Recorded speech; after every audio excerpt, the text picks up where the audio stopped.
Hi everyone, my name is Yoav Waxman and I'm Professor of Economics at Coastal Carolina University. And in this video, I want to show you how to teach a class in dual modality, meaning how to stream your class to students who are at home and also teach a class in person at the same time. So a couple of weeks ago, my university, Coastal Carolina, gave me this wonderful device, which is an iPad. And the great thing about this device, it's got a really nice camera.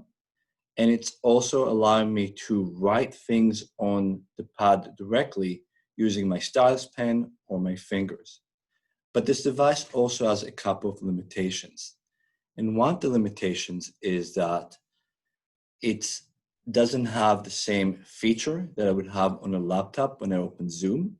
So for example, if I want to use the breakout room function or I want to use polls, I cannot use it using the iPad. And the other challenge is that it cannot be connected to the data projector. It has to be mirror.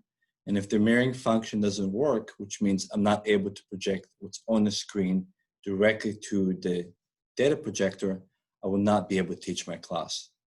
So I want to be able to use my laptop in class, but I also want to be able to use my iPad.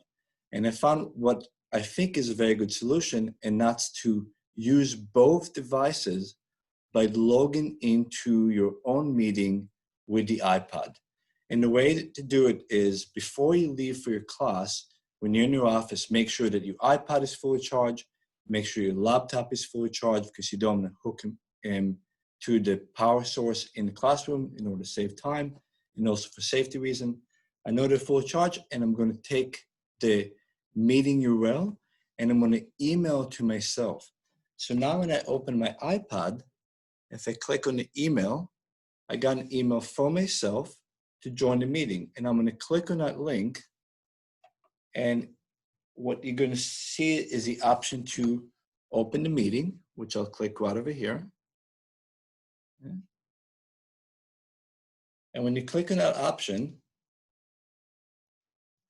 you're going to appear inside your own meeting. So now I have myself both here, up here as a teacher, and also you can see the teacher's pad just joined the meeting. Now you're going to be given a couple of options, and what you want to choose is when it says to hear the others, please join the audio, press on cancel.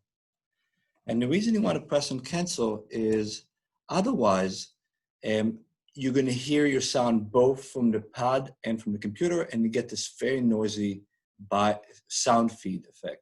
So press on cancel, you'll be able to visually see yourself. So now I'm right here in front of you.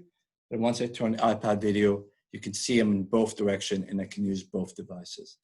And the other thing you want to do is you want to click on the iPad picture, and right above the name on the right side, I'm going to click. There's going to be a drop-down menu, and I'm going to make my iPad a co-host. That way I can control the meeting from here, and I can control the meeting from here. So now I have both devices ready to go. I'm going to pause the video, and I'm going to head over to class and see if this has worked. Before I go over to class, of course, I want to make sure I put my mask on. And it's very important to find a mask that has a little bit of space in front of your face so you can speak clearly while you're in class. So I'm going to pause the video and we'll see you in class. Okay, everyone. Now we're in one of the classrooms in the World Building. Bear in mind that every classroom is set up a little bit differently. So what you want to make sure is that you go to class before it actually starts face-to-face. And then you make sure you know where to set up your laptop and where to set up your iPad. So you can see me here on my laptop, and if I move a little bit to this side, you can almost see me on the iPad as well. So I have my iPad set up on a table, and the iPad is pointing to the whiteboard. Now, one thing I can do is I can switch and focus the student view on one of the devices. So I can pin myself, so now you can only see me from the laptop, and I'm going to go back to gallery view on Zoom, or I could just pin the iPad, and now the students can see the whiteboard, which is what the iPad is pointing to. And of course, I can write things on the whiteboard.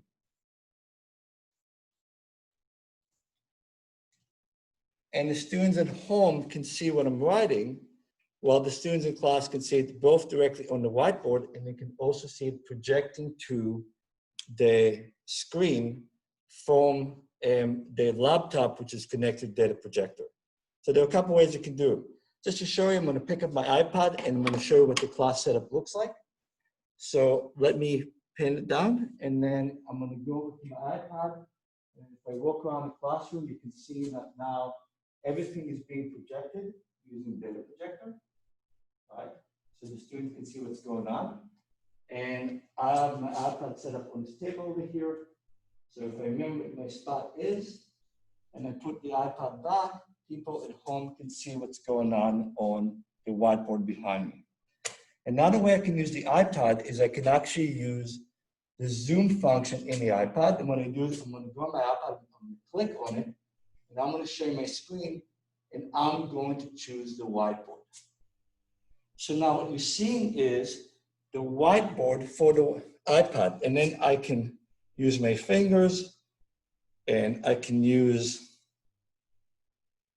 of course, a stylus pen, and I can write anything on the whiteboard, which students will see both in class, because it's being projected over to the screen using data projector, and they can also see this at home.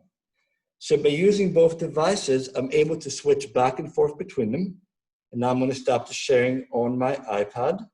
And then what they can do is you can always control which device the students will see. So you can use the iPad to either project to the physical whiteboard in the classroom, or to use a digital whiteboard on the iPad, or you can use your laptop to talk to the students directly, or you can also use it for other functions like the breakout rooms, creating polls, or any other function you need in Zoom.